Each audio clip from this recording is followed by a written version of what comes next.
The gold-spotted oak borer is a new pest that's threatening California's oak forests. This beetle is native to Arizona and is believed to have been transported into Southern California through infested firewood. The gold-spotted oak borer was first detected in San Diego County, California in 2004, although it wasn't linked to oak mortality until 2008. Prior to that, drought and fire were thought to be the cause of the observed oak mortality. Since its introduction into Southern California, this fairly small beetle has caused a tremendous amount of damage to 3 species of native California oaks, and mortality from this beetle has been estimated at more than 21,000 trees.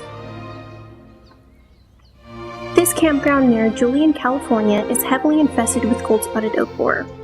Damage caused by gold-spotted oak borer can be seen throughout the campground. Dead trees surround the area, and log piles from hazardous trees that were removed from the campground continue to accumulate. The gold-spotted oak borer has a similar life cycle to other wood-boring beetles. The adults feed on oak foliage and after about 2 weeks of feeding begin to lay their eggs into cracks and crevices in oak bark. When the eggs hatch, the larvae burrow into the tree where they feed around the cambial layer. It's the larval feeding that cuts off the flow of water and nutrients to the tree, eventually causing tree death.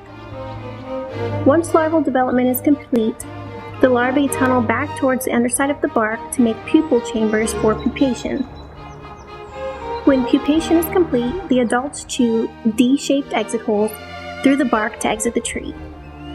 Symptoms of infestation include canopy thinning and dieback, D-shaped exit holes, bark staining, and woodpecker damage. Everyone can help protect natural areas by buying firewood locally and burning it where you buy it. This way we can all help to prevent the spread of invasive insects.